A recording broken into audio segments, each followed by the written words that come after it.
going to learn how to solve radical equations. So what's the difference between what we've been doing and a radical equation?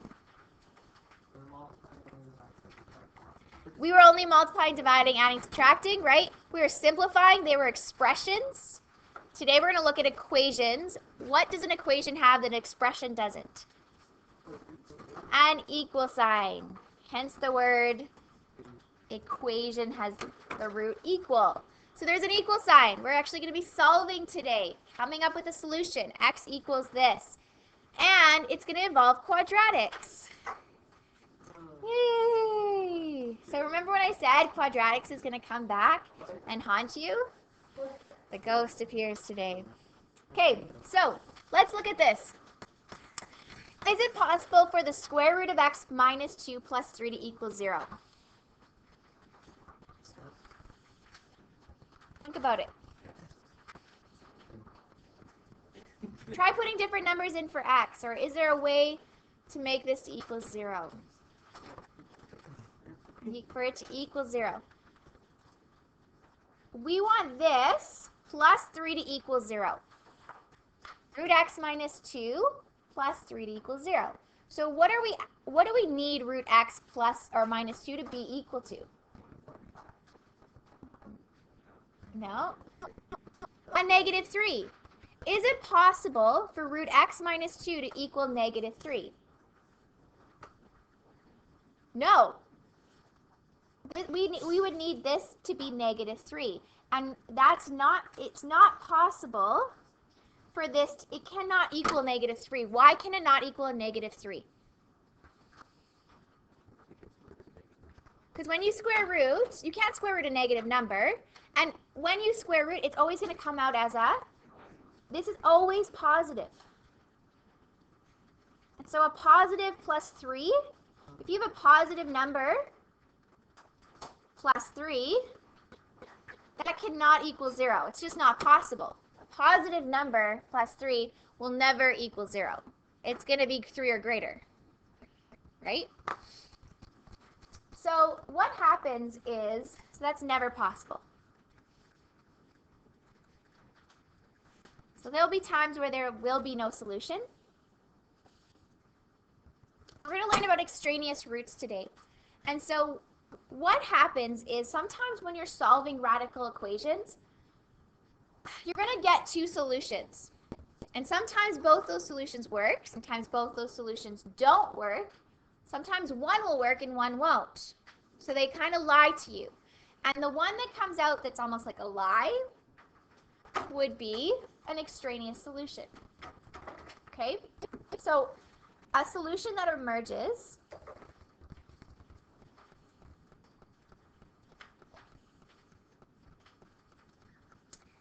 from the process of solving the problem, but is not a valid solution to the original problem.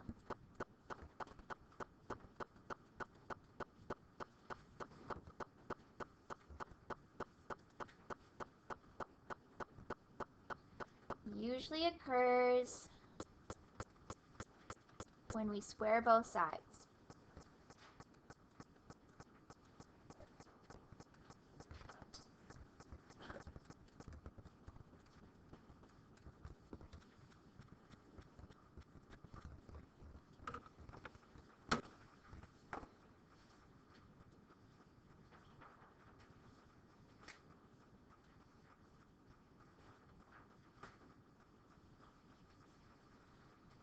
Okay, so you'll see more what that means. A solution that emerges from the process of solving.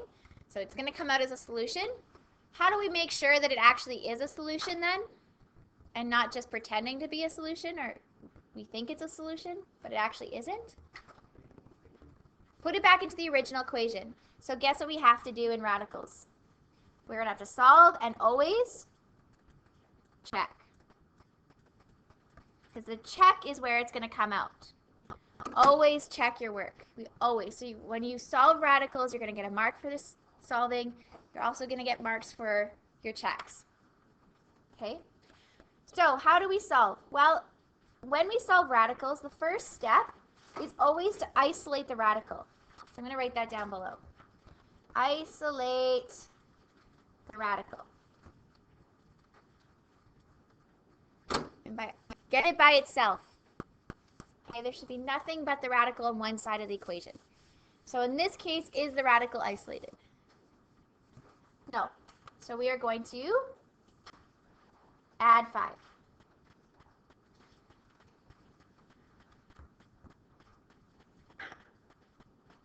Okay, so that was our first step, step 1. Second step, I'm solving for x, so I want to get rid of the radical. How do you think we're going to get rid of that radical? Square both sides. What you do to one side, you do the other. So we're going to square both sides.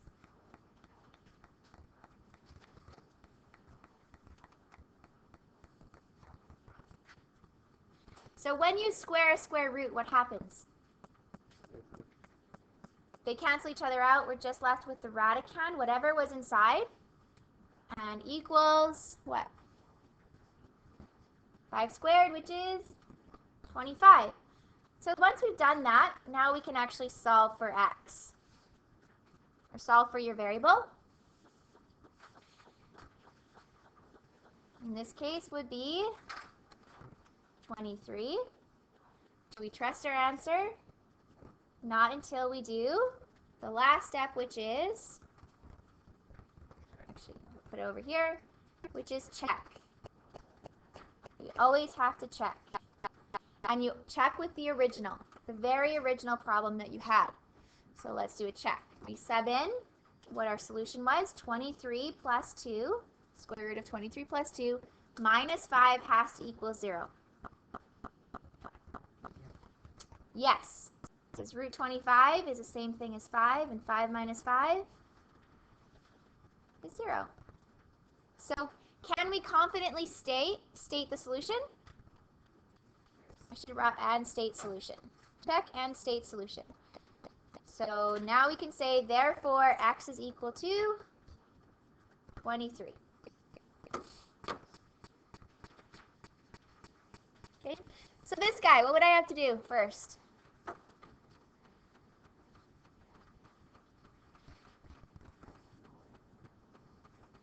Subtract, isolate the radicals, so subtract 5.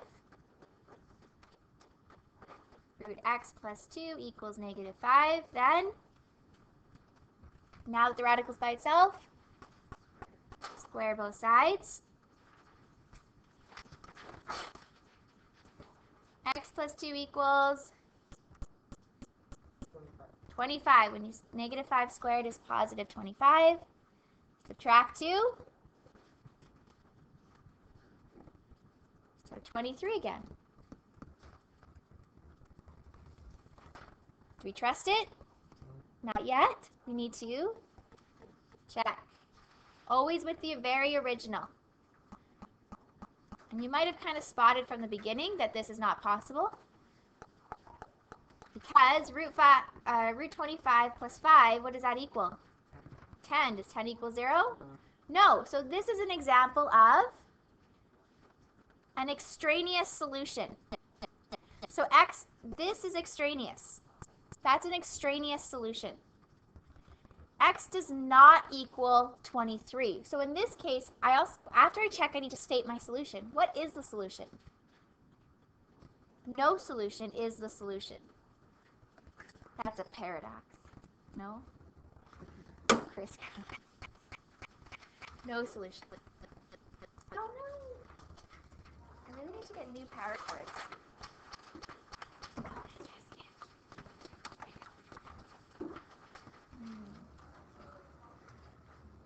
Okay, so those were very simple linear examples. Okay, very simple.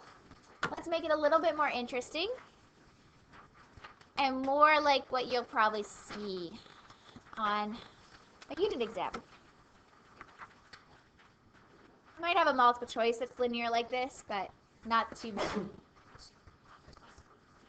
So this guy, first step.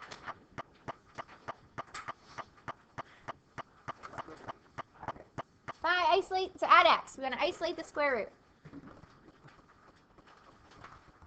So how do you write that? Root 3x plus 3 equals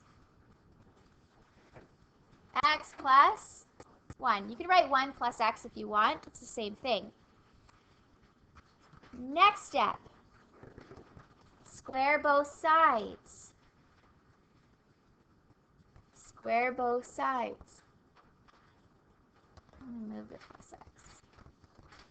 It's up here. Okay, so this side's easy because the square root of 3x plus 3 all squared is just 3x plus 3.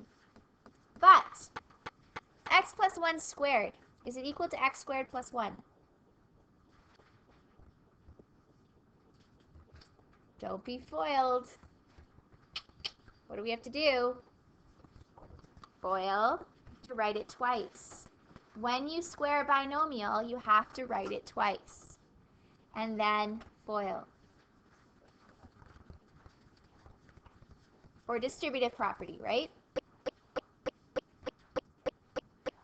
So quadratics, let's expand this. Do you remember solving quadratics? Kind of. X times x, x squared. Then we have an x times 1, 1x, and a 1 times x again. So it's going to become 2 x's, 1x plus 1x. And then 1 times 1 is 1. Right? Because you have x squared plus x plus x plus 1. So collecting like terms. How do we solve quadratic equations? Maybe, possibly quadratic formula, or we either are going to use quadratic formula, or if possible, we factor, the F word. Yeah, we factor. But before you can factor, what do we have to always do with quadratics? One side has to equal 0. So let's move. Who? The 3x plus 3, because you want to leave x squared positive. So in order to do that, we're going to move the 3x and the 3. Should I zoom in more?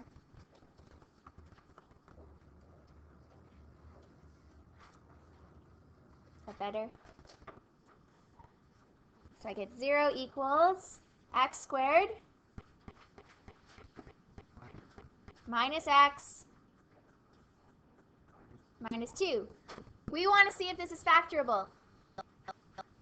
Let's avoid quadratic formula if we can, because checking with quadratic formula is annoying. 1 and 1. So usually in this unit, it's going to be factorable. If it's not, like it'll say, give the solution to the nearest hundredth, right? Or 10th. It'll kind of give you a little hint towards that. Or you'll see on your multiple choice that it's not. So usually, though, they're going to be factorable. 2 and 1. Who's positive? Who's negative? 2's negative. 1's positive. So this gives me... So a lot of you were good at this point. X minus 2 times x plus 1. But then you would forget to do what? State the solution. You like get excited you factored, and then you're like, I think I'm done. No. X is equal to positive 2 or negative 1. Right? What would make those 0? Each factor 0. Are we done? Check. We always have to check. And there's 2 things we have to check now. We have to check when x is 2, and then x is equal to negative 1. So root, we go back to the original, 3 times 2 plus 3 minus their x value, so minus 2 has to equal 1. We plug it into the original. 3 times 2 is 6 plus 3, 9. Root 9 is 3. 3 minus 2 is 1. So is that a solution? Yes. Okay, now let's check x equals -1. So plug it into the original. 3 times your x plus 3 minus your x, so be careful with that because you're minusing -1, has to equal 1. Right. 3 times -1. -3 plus 3. 0. What is the square root of 0? Just 0. 0, if you subtract a negative, it's the same thing as +1. That's 1. So there's still one more thing we have to do after our check. State the solution. So therefore, x is equal to +2 and -1 and box it. Okay, I need to see your stated solution, especially if something's extraneous. I need to know that you state what the actual answer is. Are you ready to try one? I'd like you to try 4. All by yourself. Partner.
Okay, so keep working it out. I'll write the solution on the board. You can check your work. Make sure to do both checks, right?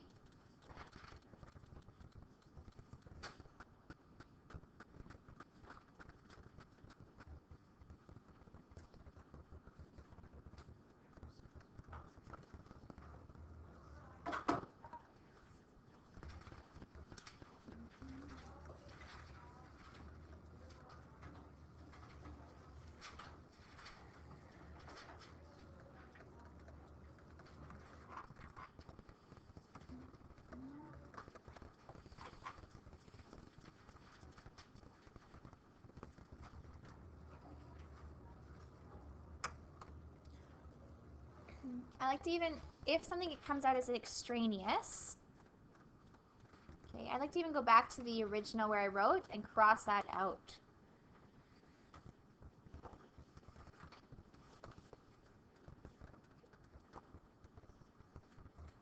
Okay, you should state extraneous, like so if something is extraneous, write extraneous solution or extraneous, okay?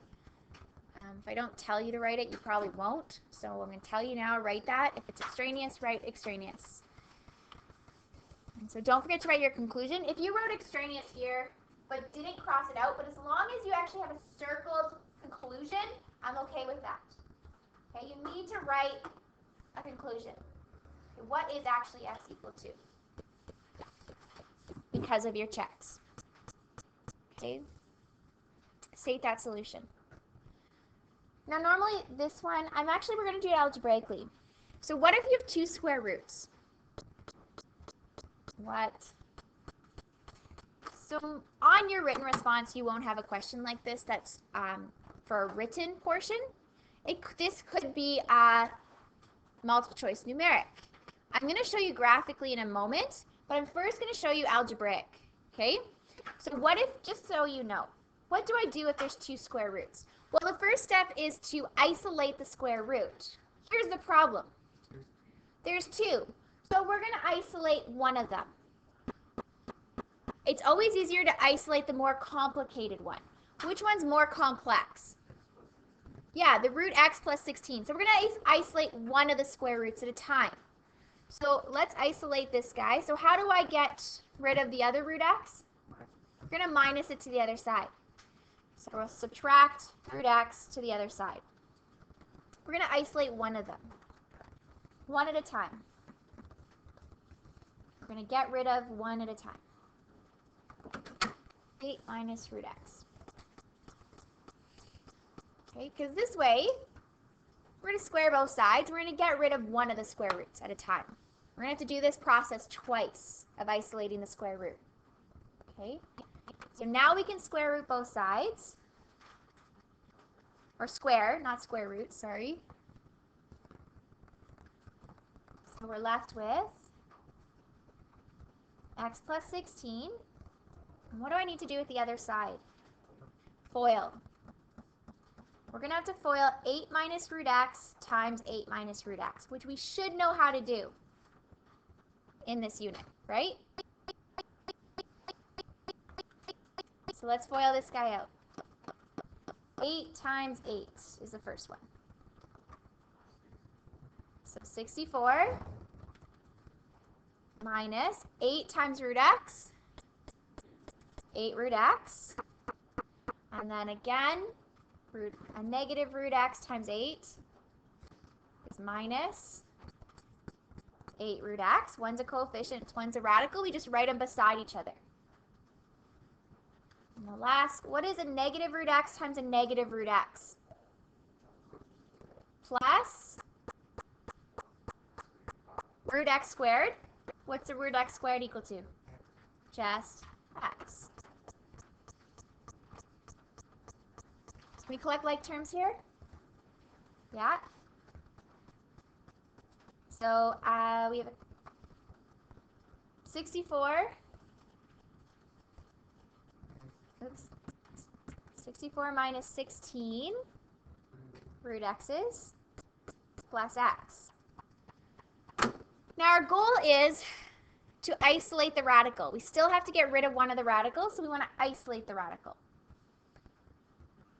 Doesn't matter which radical you isolate. We need to, well, that's right. Doesn't matter which side you put it on. Let's just keep it where it's at and move the other guys for now, okay? So first step, let's subtract the x and subtract 64 over. What happens with the x's? Yay, cancel.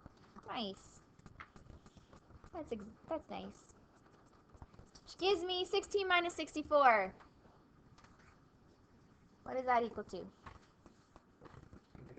Negative 48 equals negative 16 root x. Is the radical isolated? No. I need to get rid of the negative 16. What's the operation that's happening between negative 16 and root x?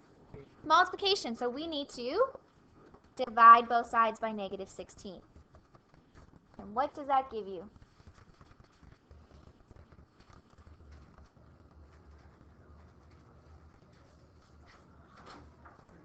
Three. 3 is equal to root x. Now what can we do? Square both sides. X is 9. And the last thing, we have to check it. So is root 9 plus root 9 plus 16 equal to 8? 3 plus root 25 is 5. 3 plus 5 is 8. Yes. And then conclusion, x is equal to 9. Okay? So complex, yes. You just have that process twice. You have to isolate it 2 times. So that's why it's always easier to isolate the more complex radical first, because then it can work out to be nice and easy in the end when you're isolating the other one.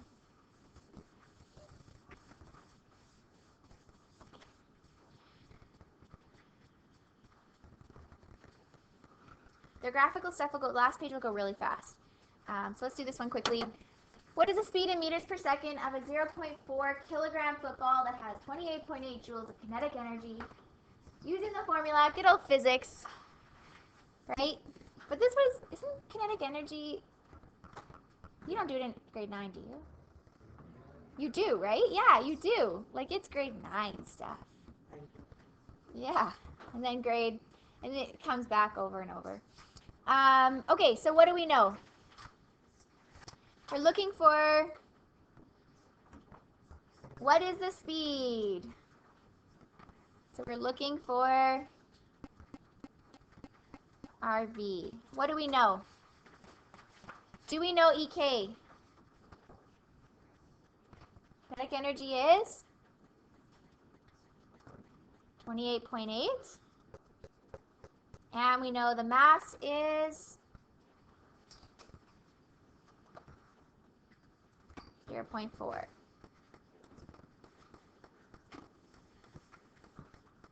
Okay, so in physics, you usually have to rearrange the formula, then sub in the numbers. In math, you sub in the numbers, and then you can rearrange, depending on your physics teacher.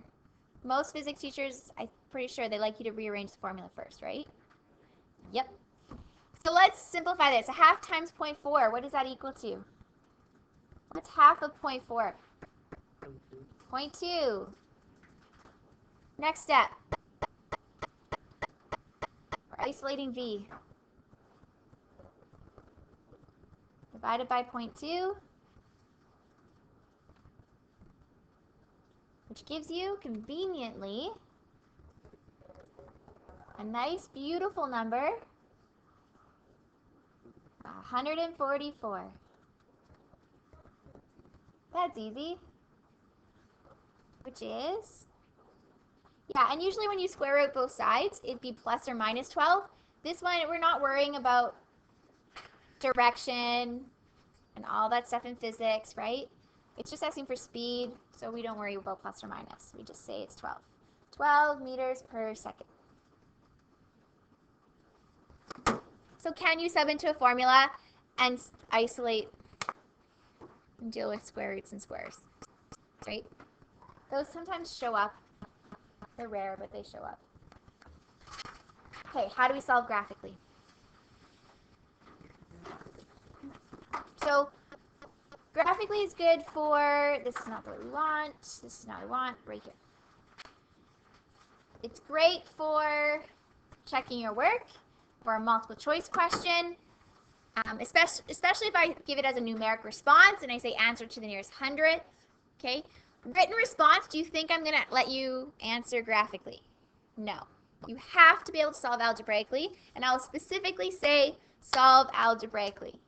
But for everything else, this is fair game.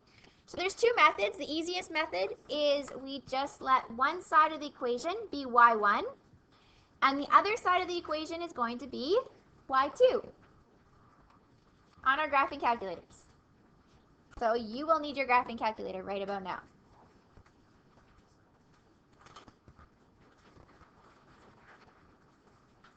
So the left side of the equation, let's make that y1. You're going to type exactly what you see. I'm going to make this larger for you.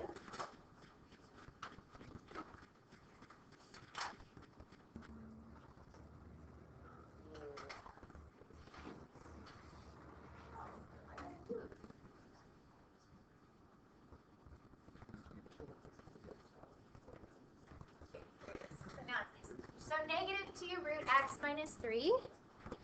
Some of you who have older calculators, it gives you a bracket when you square root. And so when you type in x minus 3, you'll have to close the bracket. The rest of us will have to push an arrow. So if we push an arrow, that means you close the bracket. To close the square root, plus 4. Side note, I'll talk about it in a second.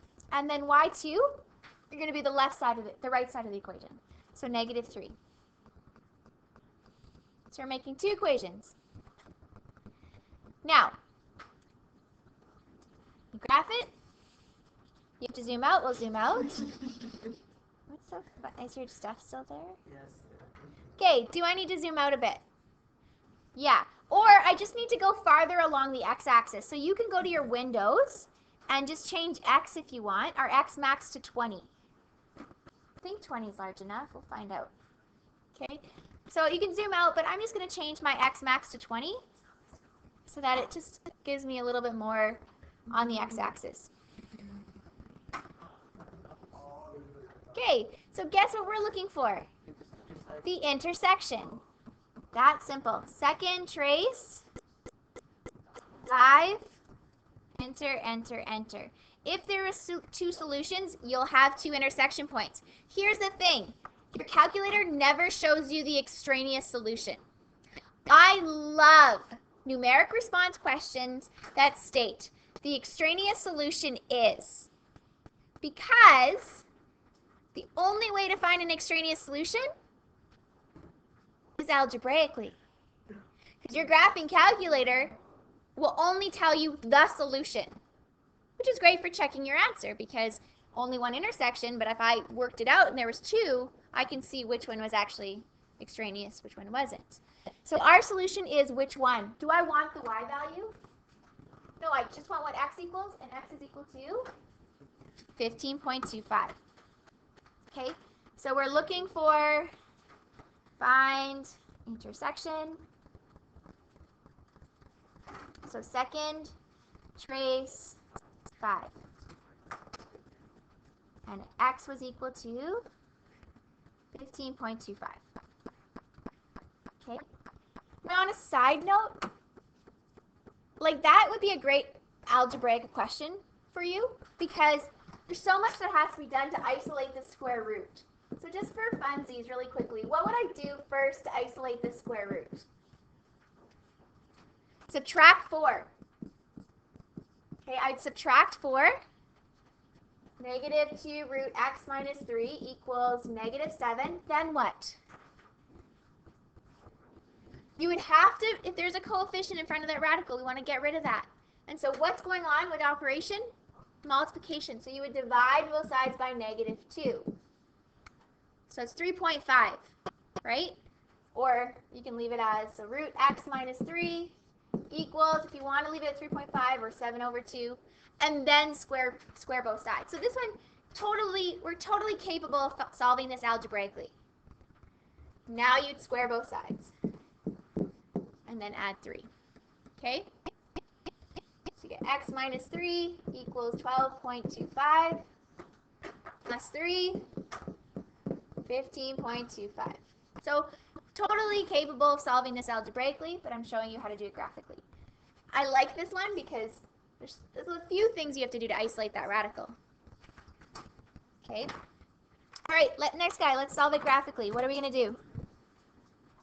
y1 is root x. y2 is x minus 2.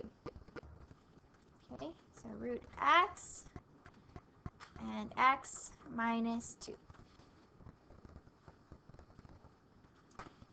Graph it.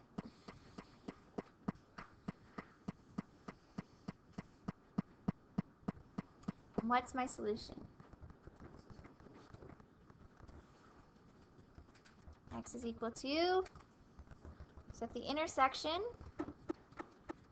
was at 4, 2, we only want which value? The x value. So we're looking for what x equals. There's no y in the original equation. X is equal to 4. Okay, one more. What would y1 be? Everything on the left side. So root 4x plus 5 minus root 2x minus 1. So if you have an older version of calculator, it's going to look like square root bracket 4x plus 5 bracket minus square root bracket 2x minus 1. If you have an older version. Okay. So square the rest of us 4x minus 5 arrow minus square root 2x minus 1. Oops, that's a square.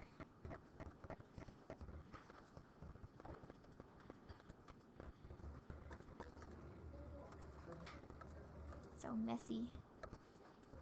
Okay, there you go. And y2 we're going to make 2.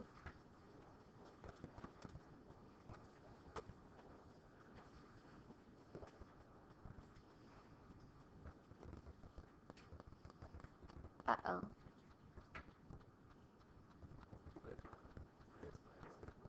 Oh, I'm like, that doesn't look right. Thank you. Plus 5. That's better.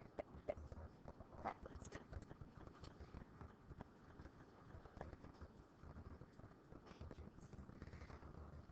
Okay.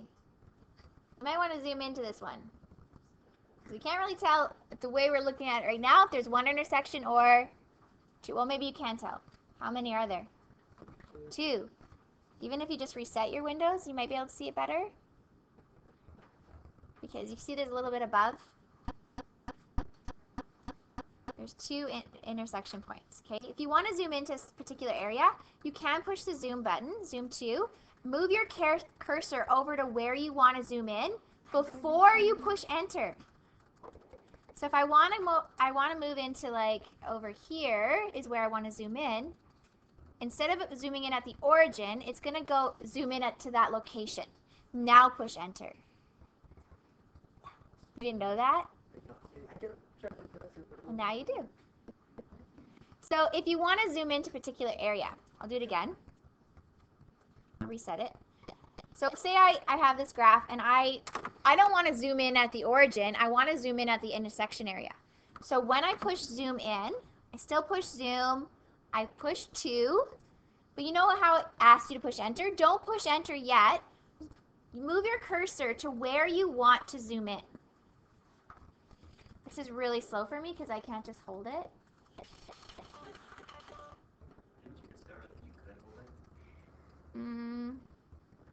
It's blinking. Oh, now I can.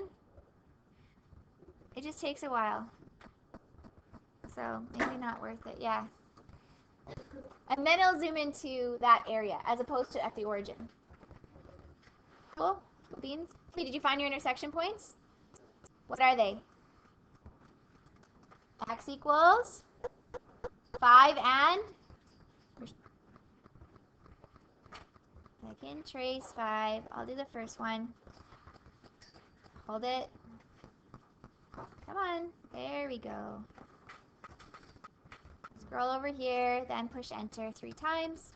The other one is 1. So 1 and 5. 1 and 5. Okay, you'll have to do it 2 times, right? So EJ already did the first one, which is 5 for us. There's an intersection over here. Yeah, there is.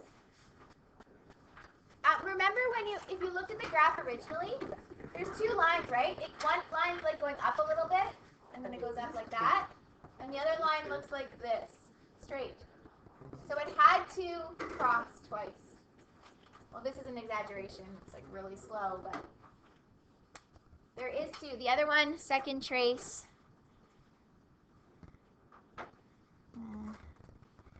5. Hold it. Oh, now it's working lovely.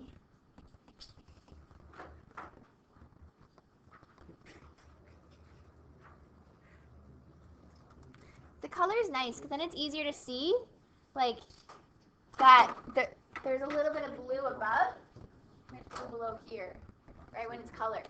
It's nice because you can kind of see which line's which. And there it is, x equals 5. So we're done the lesson for today. So your assignment is 2 parts. There's textbook 300 and 303, and then the last page of your booklet is a handout. Okay, that's also for tomorrow. So get one of them done for tonight, and then tomorrow work on the other one in class. I'll have an additional handout for those of you who finish all your homework to practice more, because you really need to know how to algebraically solve radical equations.